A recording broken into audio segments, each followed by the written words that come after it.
आज हम आपको पहाड़ों की राजधानी शिमला के एक ऐसे धार्मिक स्थल के बारे में बताएंगे जो कि बेहद खूबसूरत और एक प्राचीन स्थल है, जहां देश विदेश से लोग दर्शन करने आते हैं। ये स्थल शिवालिक पहाड़ी श्रृंखलाओं की हरी भरी पृष्ठभूमि के बीच शिमला का सबसे ऊंचा स्थल है। यहाँ हनुमान जी की मूर्ति है जो कि देश की सबसे ऊंची मूर्तियों में से एक है। ये मूर्ति लगभग 108 फीट ऊंची है। ये प्रतिमा वर्ष 2010 में स्थापित की गई थी। इससे पहले केवल आंध्र प्रदेश में ही 135 फीट की ऊंचाई वाली मूर्ति स्थापित है। इस मूर्ति की खास बात यह है कि शिमला में कहीं से भी आपको हनुमान जी दिखाई दे सकते हैं। हनुमान जी के इस मंदिर का नाम जाखू मंदिर है। जाखू मंदिर एक प्राचीन स्थान है जिसका उल्लेख कई पौराणिक कथाओं में किया गया है और ये पर्यटकों को एक रहस्यमय दृश्य प्रदान करता है। ये स्थल शिमला में सबसे ज्यादा देखे जाने वाले मंदिरों में से एक है, जो हिंदू तीर्थयात्रियों और भक्तों के साथ हर उम्र और धर्मों के पर्यटकों को अपनी तरफ आकर्षित करता है। घने देवदारों के पेड़ों के बीच जाखू मंदिर हनुमान जी का ऐतिहासिक मंदिर है। एक अन्य किंवदंती के अनुसार हनुमान जी जब संजीवनी बूटी लेने जा रहे थे तब उन्होंने जाखू मंदिर पर विश्राम किया था।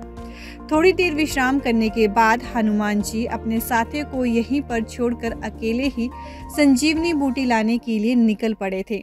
ऐसा माना जाता है कि उनके वानर साथियों ने ये समझकर कि बजरंगबली उनसे नाराज होकर चले गए हैं, उनका यही पहाड़ी पर वापस लौटने का इंतजार करते रहे।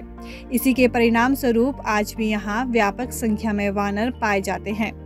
पौराणिक कथाओं के अनुसार राम तथा रावण के मध्य हुए युद्ध के दौरान मेघनाथ के तीर से भगवान राम के अनुज लक्ष्मण घायल एवं मूर्छित हो गए थे।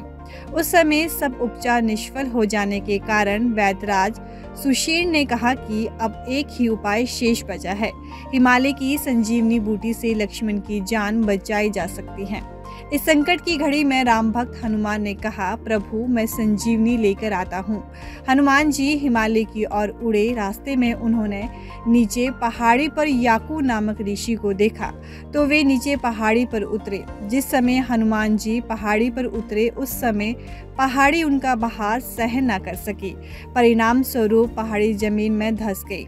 मूल पहाड़ी आधी से ज्यादा धरती में समा गई। इस पहाड़ी का नाम आज जाखू है। ये जाखू नाम ऋषि याकू के नाम पर पड़ा था। हनुमान जी ने ऋषि को नमन कर संजीवनी बूटी के बारे में विस्तृत जानकारी प्राप्त की तथा ऋषि को वचन दिया कि संजीवनी लेकर आते समय ऋषि के आश्रम पर जरूर आएंगे। हनुमान ने रास्ते में कालनेमी नामक राक्षस द्वारा रास्ता रोकने पर युद्ध करके उसे परास्त किया।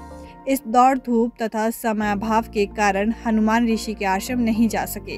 हनुमान याकू ऋषि को नाराज नहीं करना चाहते थे, इस कारण अचानक प्रकट होकर और अपना विग्रह बनाकर हनुमान जी अलोप हो गए, जिसे लेकर यक्ष ऋषि ने यहीं पर हनुमान जी का मंदिर बनवाया। आज ये मूर्ति मंदिर में स्थापित है और दूर दूर से लोग उनके दर्शन करने को आते हैं। बता दें कि मंदिर में जहां हनुमान जी ने अपने चरण रखे थे उन चरणों को संगमरमर पत्थर से बनवा कर रखा गया है। यहां आने वाले भक्तों का कहना है कि उन्हें यहां आकर सुकून मिलता है और उनकी हर मुराद भी पूरी होती है। यहाँ जो लोग भी सच्चे मन से आते हैं उन्हें हनुमान जी खाली हाथ कभी नहीं भेजते।